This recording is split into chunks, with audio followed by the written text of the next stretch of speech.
Eu louvo a Deus pela vida desta igreja, pela vida do conselho desta igreja e por aquilo que vocês representam na obra do Senhor Jesus Cristo. 65 anos, que Deus possa abençoá-los. Nosso irmão fazendo esse solo, eu fiquei pensando, quando chegar a idade da senhora, eu quero estar com a mesma voz da senhora. Que voz bonita! Parabéns, minha irmã, parabéns. Que Deus a conserve pela graça do Senhor, pela alegria do Senhor e por esse sorriso tão belo. Que a graça do Senhor esteja com a nossa irmã e com todos os irmãos do coral. Que Deus continue abençoando, sustentando e a vida dos nossos colegas pastores. Meu abraço carinhoso a cada pastor que está conosco. Que Deus possa derramar bênçãos sobre as vossas vidas. Eu estou vendo vários pastores. Que Deus esteja usando-os para a glória, para a honra e louvor do Senhor. Eu quero também agradecer a presença do secretário executivo de nossa igreja, que tive o privilégio de tê-lo comigo. Nós vimos juntos e conversar um pouco. E o presbítero Marco Aurélio, que faz parte da mesa, nosso prêmio, nossa gratidão. Ele representa essa região aqui, lá no Supremo Concílio.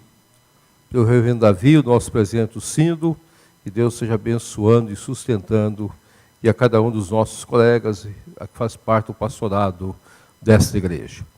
Abramos nossas Bíblias no livro de Josué, no capítulo 5, a partir do verso de número 13, até o capítulo 6, o verso de número 5. Josué, capítulo 5, verso 13, até Josué, capítulo 6, verso 5.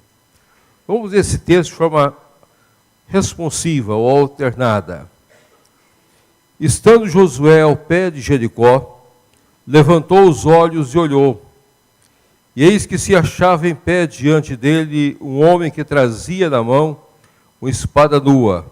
Chegou-se Josué a ele e disse-lhe: És tu dos nossos ou dos nossos adversários?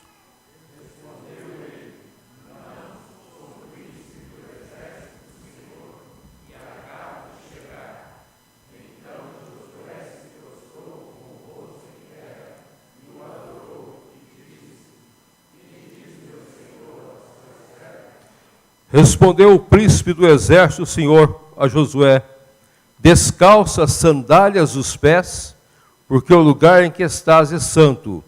E fez Josué assim.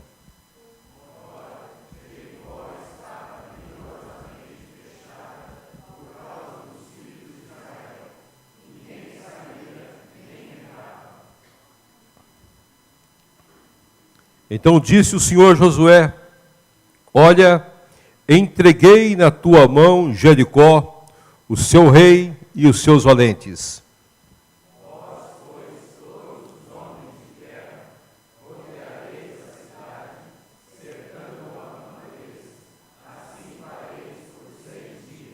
Sete sacerdotes levarão 7 trombetas de chifre de carneiro adiante da arca no 7º dia. Rodeareis a cidade 7 vezes, e os sacerdotes tocarão as trombetas.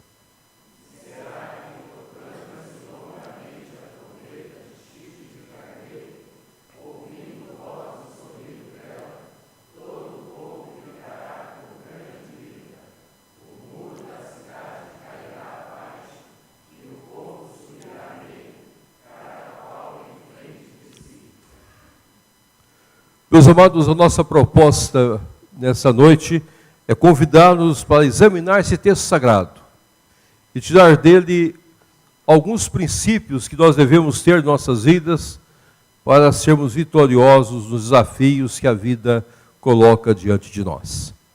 São 65 anos de história.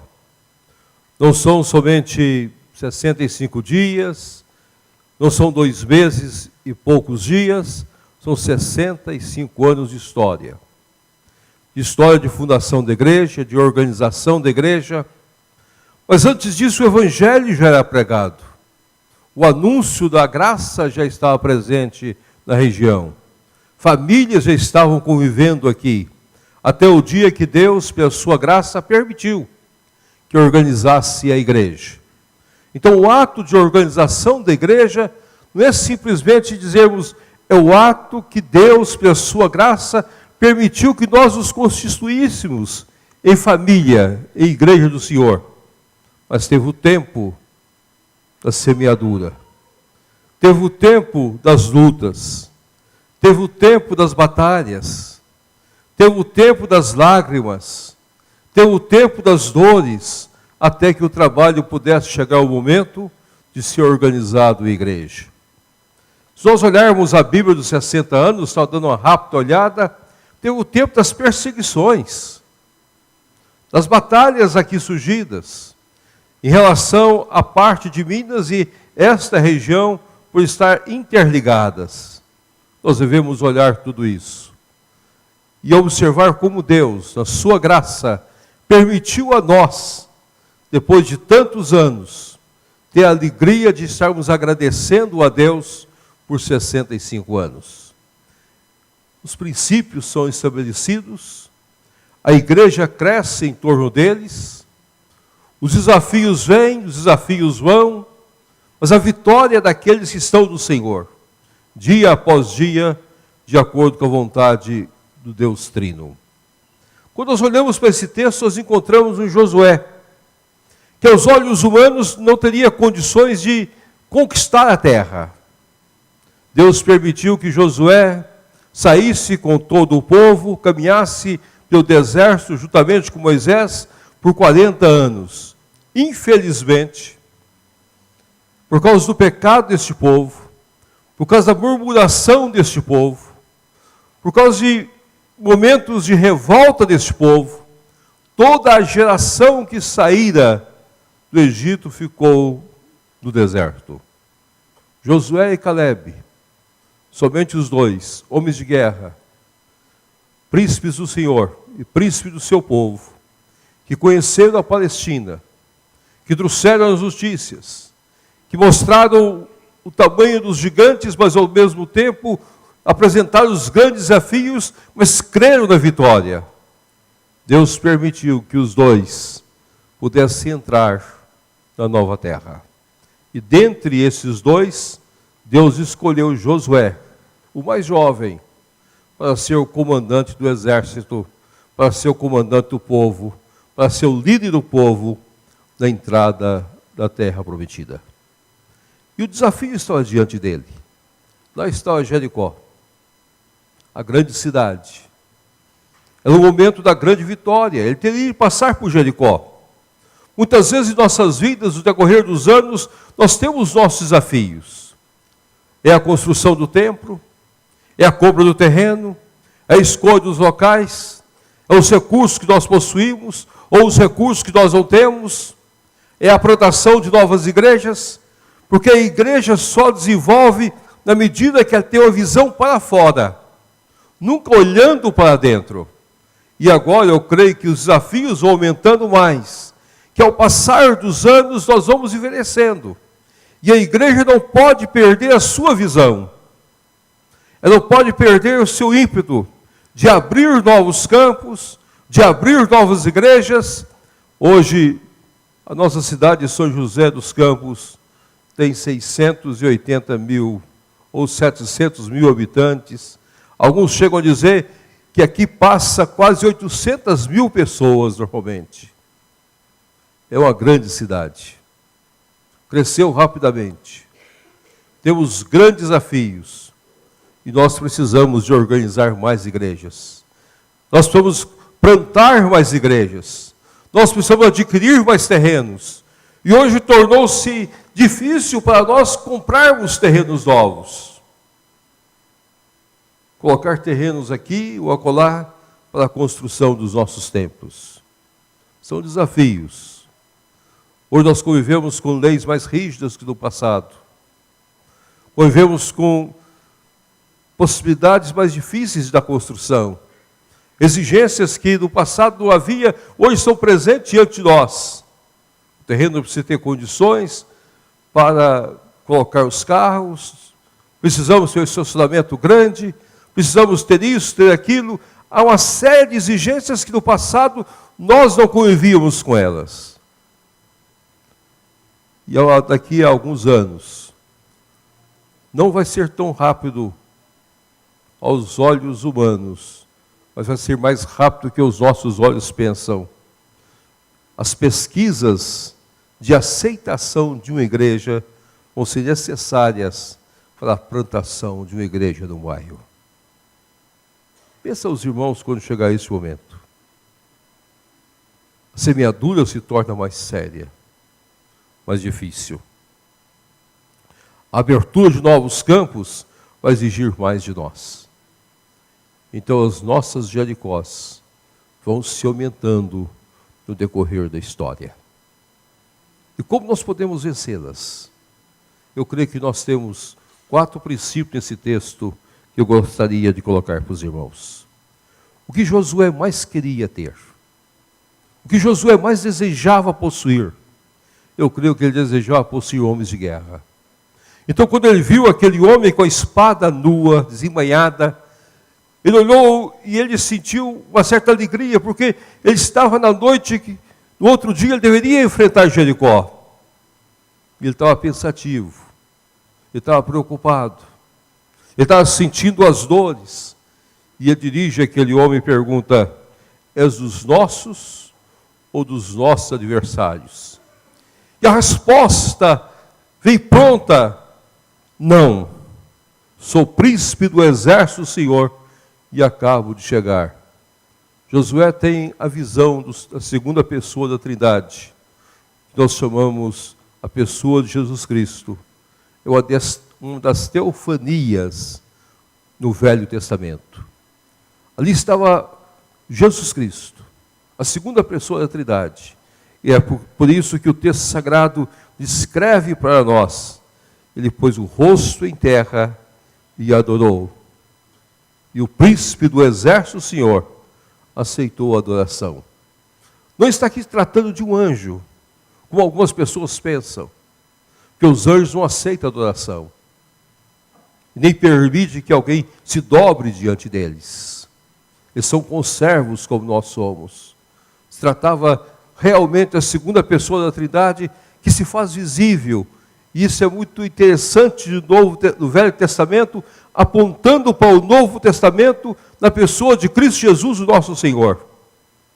E a resposta foi clara: descalça as sandálias dos teus pés, porque o lugar é santo. Ali está posto o primeiro princípio: santidade e vida. A igreja só vence os seus desafios numa vida de santidade. E eu creio que hoje é o maior desafio que nós enfrentamos. Nós vivemos num mundo que cada vez mais caminha para aceitar todas as coisas como comum. Uma certa mistura no nosso mundo.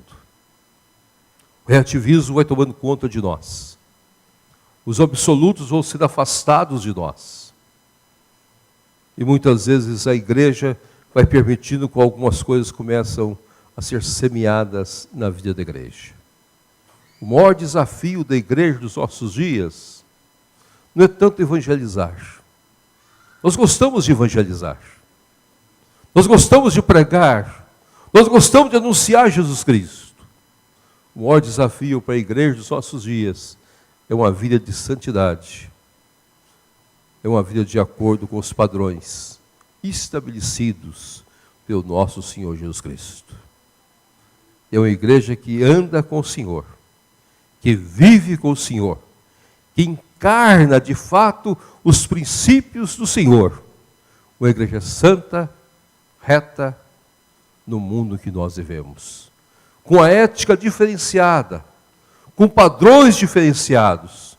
Uma igreja que tem coragem de dizer não naquilo que não condiz com a palavra de Deus. Uma igreja que anda em integridade de vida neste mundo que nós vivemos. Só assim nós vamos ser vitoriosos. Só assim nós vamos alcançar nossas vitórias. Há poucos dias eu estava discutindo essa questão diante de um grupo de moços e um perguntou: pastor, por que nós estamos perdendo tantos moços? Eu disse: porque nós estamos perdendo as nossas raízes. Nossas raízes começam uma vida santa diante de um Deus santo. Não tem nada de pietismo. Não tem nada de um movimento pietista no mundo. Mas tem a ver com a vida de estudo da palavra a partir dos nossos lares, a partir de nossas casas, a partir do dia a dia em que nós vivemos. Nós santificarmos os nossos lares. Hoje nós fomos deixando muitas coisas entrar em nossas casas. E aos poucos, eles vão habitando e vão fazendo habitação diária e constante nas nossas vidas. Tem problemas que nós não tínhamos no passado. Temos dificuldades que nós não enfrentávamos no passado. Hoje, muitas vezes, as nossas festas são muito iguais às festas que o mundo coloca diante de nós. Até nos nossos casamentos. Os pastores, muitas vezes, até evitam ir nas festas de casamento da igreja. Arranjam uma desculpa. Estou muito ocupado, estou muito cansado, para não conviver com algumas situações e para não ter de relatar ao conselho algumas coisas que viram. E o conselho fala: pastor, fica calmo, isso vai passar. E assim vai as coisas entrando na igreja aos poucos. A semeadura vai crescendo. A igreja evangeliza, mas a igreja não impacta o mundo. Porque a igreja simplesmente é um verniz do Evangelho. Uma igreja santa, santidade e vida. A segunda coisa que me chama a atenção nesse texto está no verso 2. Eu gostaria que os irmãos olhassem o verso 2. Então disse o Senhor a Josué: olha, entreguei na tua mão Jericó, o seu rei e os seus valentes. Nós precisamos ser uma igreja que toma posse das promessas que Deus tem dado a nós. Nós precisamos crer nas promessas de Deus. Nós precisamos de fato aceitar que o nosso Deus é o Deus que promete e cumpre. Eu sou um apaixonado pelo ministério gideônico. É um dos ministérios que eu tenho falado nesse Brasil todo e em vários lugares que eu tenho ido, o ministério dos gideões. Eu tenho defendido esse ministério por uma única razão. Porque esse ministério, quando distribui a palavra de Deus, o Novo Testamento, seja no hospital, seja numa clínica, seja no exército, seja na aeronáutica, seja nas forças armadas do seu geral, seja nos presídios, seja nas escolas, aqueles queridos e amados irmãos creem que a palavra não voltará vazia. Eles creem na promessa de Deus. Eu me lembro, em certo momento, estava lendo a revista dos Gideões e contava uma experiência que chamou minha atenção. Os nossos irmãos Gideões entregaram Novos Testamentos na escola. Terminada a entrega, despediram, foram embora, mas um daqueles jovens, não querendo ler o Novo Testamento, ele joga o Novo Testamento em cima do telhado. Estava um senhor fazendo o concerto do telhado. E aquele senhor pega o Novo Testamento e começa a ler o Novo Testamento. E logo ele aceita o Senhor Jesus Cristo. E procura a igreja. Dá o seu testemunho. E esse testemunho é relatado. Essa palavra não voltou vazia. Nós precisamos crer, meus amados. Não há Jericó que não seja vencida. Deus já disse de uma forma muito clara para Josué. Então, Josué, Jericó é tua, teu rei e os teus valentes. Você já vai com a vitória garantida. Então, quando nós oramos por um bairro que nós vamos plantar na igreja, quando nós oramos por um desafio que nós temos pela frente, quando nós oramos pelos nossos filhos, para a conversão dele, quando nós oramos pelo casamento dos nossos, nós devemos crer que no tempo de Deus, na hora de Deus, nós vamos vencer. Agora, há muitas pessoas que entram nas batalhas desanimados. Vamos orar pela plantação de igreja em bairro tal. O irmão logo diz: mas naquele bairro Tantas pessoas já foram ali. Eu muitas vezes olho para o cesto sagrado e começo a pensar quando o apóstolo Pedro disse para o Senhor Jesus Cristo: Senhor, já jogamos a rede a noite toda. Nós conhecemos esta região. Nós somos pescadores treinados. Sabemos como pescar, como buscar o peixe, como atrair o peixe. E nós batemos rede em toda esta região. E agora o Senhor está dizendo para nós: lançai as redes. Aonde nós vamos encontrar peixe? Aonde nós vamos buscar peixe? Nós já passamos a noite toda aqui pescando. E o Senhor não só toma o barco nosso, fala até a hora que o Senhor quer, e agora o Senhor manda a gente afastar, quase no meio do dia, e lançar as redes. Mas, de acordo com a tua palavra, vamos lançar as redes. E os barcos não puderam levar os peixes. Tiveram de pedir auxílio, sobraram peixes. A obra de Deus é assim. Nós vivemos das promessas. Muitas vezes nós não enxergamos o que Deus tem para nós. Josué estava só, olhava Jericó, com todo o seu poderio, com toda a sua força, a cidade vai cair. Nós olhamos muitas vezes nossos grandes desafios e pensamos: é impossível para nós. Os impossíveis nossos são possíveis para Deus. Aquilo que nós muitas vezes imaginamos, que não vamos ter condições, que nós não vamos achar saídas, Deus tem já a saída. Passa a Macedônia. Passa a Macedônia, Paulo. Macedônia está te esperando. A cidade de Macedônia está te esperando. Logo vem prisão, vem libertação, mas foram as igrejas mais alegres que Paulo plantou. Foi a igreja dos Filipenses. Aos olhos de Paulo, ele não estava querendo ir para aquela região, mas Deus o conduziu. Nós vivemos das promessas. Nós não vivemos aquilo que nós temos, nós vivemos das promessas. Há 65 anos a igreja foi organizada, pela graça de Deus. E naquela época, os nossos pioneiros puderam ouvir a voz de Deus. Aqui é o lugar da igreja. E a igreja vai crescer, vai desenvolver, vai abrir novos campos, vai vir novas igrejas, de acordo com a vontade soberana do Senhor. Mas há um terceiro princípio que eu gostaria que os irmãos olhassem para esse texto. E o princípio é muito interessante porque a cidade estava toda fechada e Deus mandou que rodeasse a cidade. Ele mandou fazer uma coisa muito simples aos nossos olhos: rodear a cidade. Rodear a cidade o primeiro dia, rodear a cidade o segundo, até o sexto dia, e no sétimo dia por 7 vezes.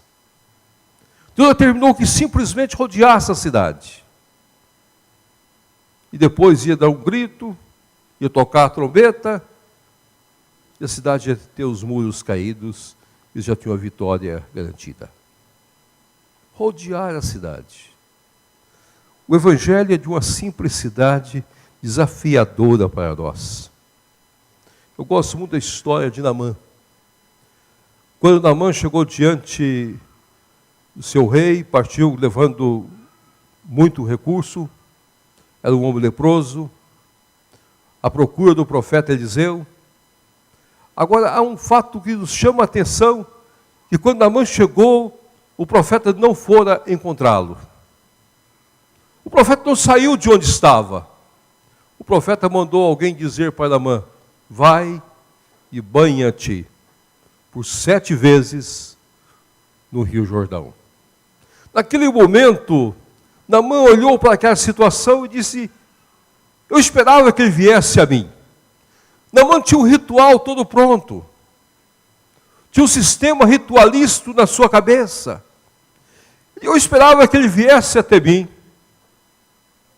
ficasse de pé, estendesse a sua mão, invocasse o nome do seu Deus e passaria a mão por cima das minhas chagas e eu ficaria curado da minha lepra. Ele tinha um ritual que é muito comum nos nossos dias. Qualquer hora que você ligar a televisão, em qualquer canal religioso, você vê esse ritual sendo cumprido. Põe a mão no lugar, põe a mão no outro lugar, passa a mão por cima, faça isso. É um ritual todo. Invoca o nome do Senhor. É um ritual pronto, já escrito. Agora esse homem manda eu banhar por 7 vezes no Rio Jordão. Minha terra tem rios mais bonitos. Tem Abama, tem Fafar, que são rios muito mais belos que o Jordão, mais limpos que o Jordão, água mais limpa. Agora, o banhar no Rio Jordão. Aí um dos soldados dele começou a dizer: meu senhor, se o profeta mandasse uma coisa muito difícil, o senhor não faria? Ele disse: sim. Então mandou fazer uma coisa tão simples, tão fácil, banhar. Foi aí que Naamã resolveu banhar. Ele banhou 7 vezes e saiu curado da sua lepra. Quando nós pregamos o Evangelho, nós simplesmente falamos: crê no Senhor Jesus Cristo, tu e tua casa. Nós não falamos mais nada. Crê no Senhor Jesus Cristo. O Evangelho não tem um ritual. O Evangelho não tem magia.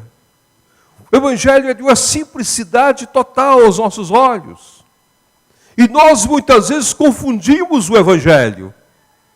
Eu me lembro de uma pessoa que me procurou e queria saber: pastor, eu quero ser membro da igreja, eu quero participar dessa igreja, eu quero viver o Evangelho dessa igreja. Eu disse: meu irmão, é muito fácil. Crê no Senhor Jesus Cristo e será salvo tu e tua casa. Abre o seu coração, vamos orar. Ah, mas eu primeiro tenho que deixar uma série de coisas. Eu disse: não precisa deixar nada. No instante que você crer no Senhor, todas essas coisas vão desaparecer da sua vida. Você vai levar para a sua casa Colossenses capítulo 3. E vai deixar morrer a velha natureza e vai nascer o novo homem. Mas você precisa crer. Porque a sua visão vai mudar. A sua visão vai deixar de ver a terra para ver o céu. E vai viver pensando nas coisas do céu, olhando para as coisas do céu, andando na visão do céu, pela graça e pelo poder do Senhor. Há 65 anos essa igreja prega a simplicidade do Evangelho. Nada mais do que isso. Muitas vezes isso confunde as pessoas. Mexe com as estruturas das pessoas, que gostariam de um ritual, que gostariam de uma magia, que gostariam de coisas diferentes, porque é eles que estariam fazendo.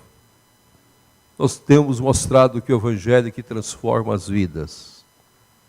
Pela graça sois salvos, mediante a fé. Isto é dom de Deus e não dos homens. É Deus que faz todas as coisas. É Deus que, pela sua graça, dirige todas as coisas. Nós semeamos, mas Deus é que dá o crescimento. Nós pregamos, mas Deus é que aplica a mensagem. Não somos nós que convertemos ninguém.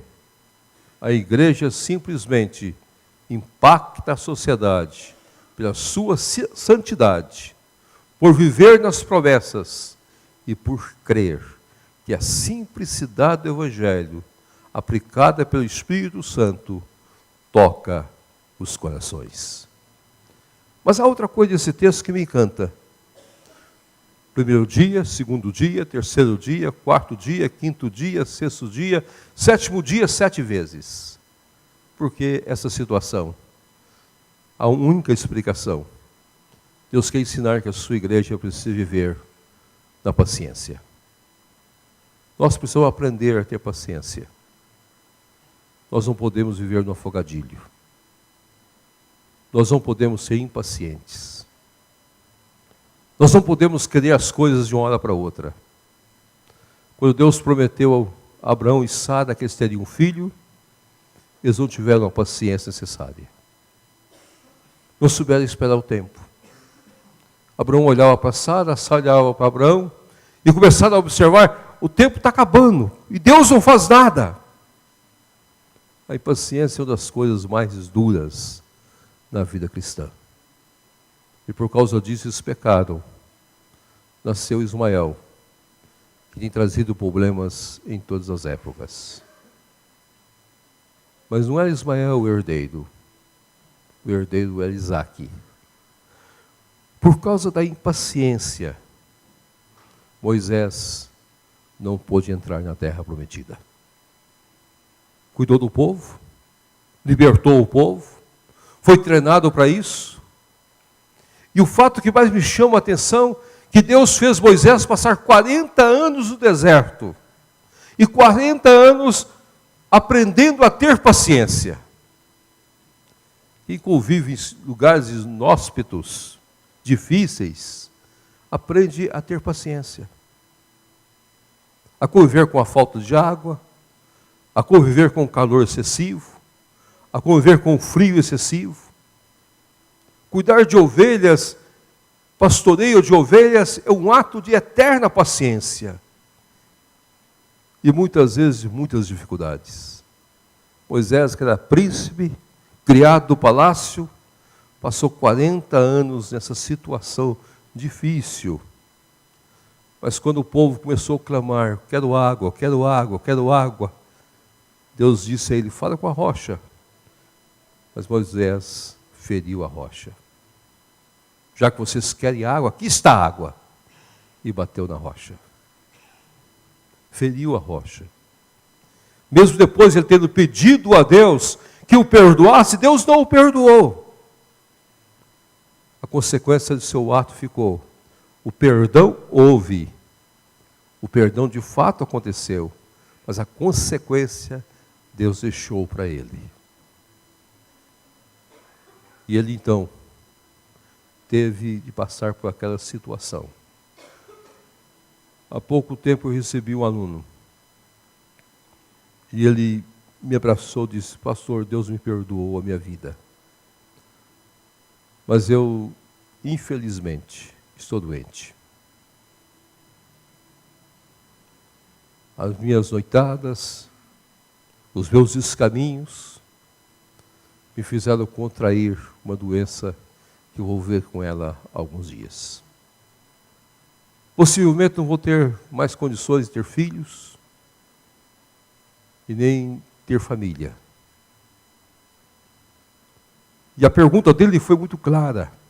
Se Deus me perdoou, por que Deus não faz o milagre de eu ser curado completamente? Esse jovem, ele estuda conosco, mas ele é idético. E cada vez ele tem que tomar o coquetel, fazer tratamento e conviver com a enfermidade. Que o separa de muitas coisas. E ele cada dia chora mais. Por que eu tenho que conviver com a consequência do meu pecado? Moisés pôde subir no monte, vir à terra prometida, mas não pôde entrar nela, por causa da impaciência. Há muitos casais que por causa da impaciência perdem a condição de viver a vida toda juntos. Não sabem aprender a conviver um com o outro, a tolerar um ao outro. Na primeira discussão, já falam loucuras, e um vai para um lado, o outro vai para o outro lado. A doença do nosso século é a impaciência. Nós não sabemos suportar situações. Nós não sabemos viver diante das situações difíceis. Por isso que Deus mandou que o Josué rodeasse a cidade uma vez, 2 vezes, 3 vezes, 4 vezes, 5 vezes, até o último dia 7 vezes. Deus podia ter dado no primeiro dia. As coisas de Deus muitas vezes são assim, meus amados. Nós semeamos uma vez, 2 vezes, 3 vezes. Nós plantamos uma igreja em Patrocínio, não a igreja que eu pastoreio, mas a igreja que eu pastorei plantou uma igreja em Patrocínio. E nós ficamos 2 anos, indo todo domingo lá. E domingo após domingo não aparecia uma pessoa sequer do bairro. Não tínhamos uma pessoa sequer do bairro. Quando estava completando 2 anos, chegou uma menina. Ela ficou na janela. Quando acabou o trabalho, nós conversamos. E ela perguntou, o senhor pode ir na minha casa? Eu disse, já passei na sua porta, posso voltar lá. O senhor vai na minha casa. E a partir daquela menina, nós começamos o trabalho. Hoje nós somos uma igreja organizada naquele bairro. Mas nós tivemos de ter paciência. Nós tivemos de esperar o tempo de Deus. O tempo da semeadura nascer e frutificar para a glória de Deus. Muitas vezes nós entramos e gostaríamos que tudo andasse rápido. Nós gostaríamos que tudo acontecesse rapidamente aos nossos olhos. Eu sou pastor de uma igreja há 36 anos. Agora entrando no 37º ano. Nós começamos com 60 pessoas no hall. Hoje nós estamos com 1.300 pessoas no hall.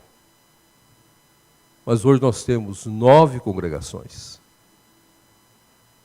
Tem congregação nossa que está a 150 quilômetros da nossa cidade.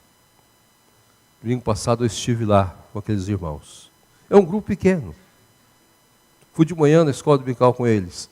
São 30, 40 pessoas no máximo. E eles olharam para mim e disseram, pastor, o senhor crê que nós vamos crescer? Sim, eu creio que vocês vão crescer. Deus vai abrir portas. Agora nós precisamos ter o tempo necessário de Deus. Nós não podemos simplesmente dizer, amanhã já temos uma igreja. Tem o tempo de Deus. O tempo da maturidade. E a paciência é o exercício principal das nossas vidas. Senhor, eu quero vencer as minhas Jericós, os meus desafios. Então, Senhor, me ensine a ter santidade, a viver em santidade. Ensina-me, Senhor, a crer que eu já tenho a posse da promessa dada. Mostra-me, Senhor, que é a simplicidade, o básico de minha vida. Crer no Senhor Jesus Cristo e ser salvo tu e tua casa. E faz de mim um servo paciente, que saiba olhar o tempo e esperar o tempo da hora de Deus. Que Deus nos abençoe. Amém.